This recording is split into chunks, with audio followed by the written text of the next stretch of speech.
नमस्कार मित्रों, मैं रजनीश कुमार मिश्रा यूट्यूब के गर्ग वंशम चैनल से।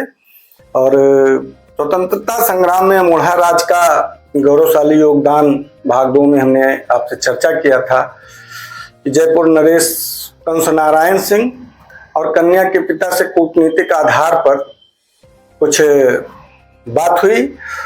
उसी के आधार पर कन्या के पिता को राजा भर को विवाह की स्वीकृति देकर बुलाने के बारे में आपसे चर्चा किया गया था। तो मित्रों, आगे अब यह है कि कन्या के पिता ने तय कार्यक्रम के अनुसार जयपुर नरेश राजा कंस नारायण चैतराम नवमी को अयोध्या में स्नान करने के लिए आते हैं और स्नान ध्यान करने के बाद में दर्शन वर्शन करने के बाद में अगले दिन तय कार्यक्रम के अनुसार जयपुर नरेश कंस नारायण सिंह अपनी सेना के साथ, जो कि अमोढ़ा राज्य में गांव पतिजिया गांव है, एपिसोड 1 में हमने पतिजिया गांव का जिक्र भी किया है।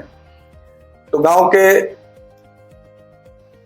अगल बगल में राजा जयपुर नरेश ठहरते हैं अपनी सेना के साथ, और उसी शाम को राजा भर भी अपने सभी संबंधियों और खास को लेकर बारात लेकर पतिजिया गांव में पहुंच जाते हैं। पहले से तय बात को लेकर पतिजिया गांव के कन्या के चूंकि पिता थे और वहां की जो जनता थी अगल बगल की, वो भी उनके साथ में थी, क्योंकि राजा भर से सभी लोग पीड़ित थे। तो ये सब लोग इकट्ठा होकर के पहले से ही बारात का इंतजार कर रहे थे। बारात के पहुंचने पे बारात का स्वागत करने में लग जाते हैं और राजा भर तथा राजा भर के बारातियों को खूब मांस मदिरा का सेवन कराते हैं, जिससे राजा समेत पूरे बारातियों को नशा काफी हो जाता है। कोई भी चलने फिरने की काबिल नशे की वजह से नहीं रह जाता है। तो पहले का कूटनीतिक प्लान भी यही था राजा जयपुर नरेश का।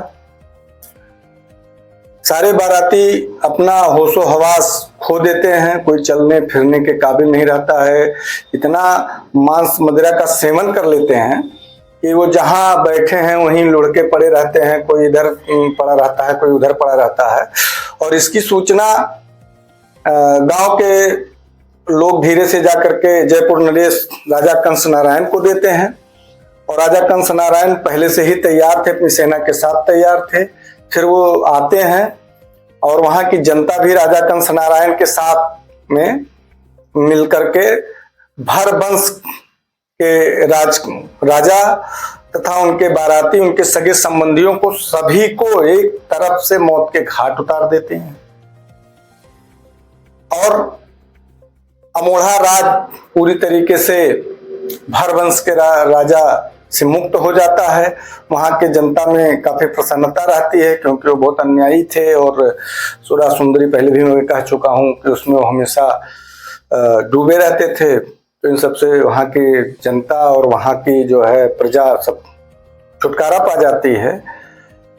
और राजा कंस नारायण सिंह अमोढ़ा राज उनके अधिपत्य में हो जाता है और अमोढ़ा के राजा कंस नारायण हो जाते हैं। और भर वंश का राज अमोढ़ा से हमेशा हमेशा के लिए समाप्त हो जाता है। राजा कंस नारायण सिंह अमोढ़ा पर राज करने लगते हैं। तो राजा कंस नारायण के बाद भी वहां पे तमाम राजा हुए जिन्होंने राजपाट को चलाया। उसी के क्रम में राजा कंस नारायण के बाद राजा जगत नारायण, इनके बाद कान्हदेव के बाद में फतेह नारायण सिंह के बाद करण शाह के बाद लोक शाह के बाद भीमल शाह के बाद महाराज दल शाह के बाद वीर शाह के बाद संग्राम शाह के बाद में कीरति शाह सिंह साहब, जालिम सिंह, राजा प्रथा सिंह, अभय सिंह, जंग बहादुर सिंह, और उसके बाद रानी तलाश कुंवर का राज होता है। तो इस एपिसोड में हम चर्चा आपसे यहीं तक करेंगे। एपिसोड भाग 4 में ब्रिटिश हुकूमत और अमोढ़ा राज के राजा और रानी के जंग के बारे में भी हम आपसे अगले एपिसोड में चर्चा करेंगे। आप लोग देखते रहिए यूट्यूब चैनल गर्गवंशम। इसको अगर अभी तक आप लोगों ने सब्सक्राइब नहीं किया है तो निवेदन है कि अगर हमारा ऐतिहासिक जानकारी आप लोगों को मिल रही है तो आप इसको सब्सक्राइब कर लीजिए चैनल को। आए दिन अगले हर दिन आपको नई नई ऐतिहासिक, पौराणिक, धार्मिक सभी जानकारियां इस चैनल के माध्यम से हम आपको पहुंचाते रहेंगे। इसी क्रम के साथ आप सभी लोगों को हमारा नमस्कार, प्रणाम, अभिवादन।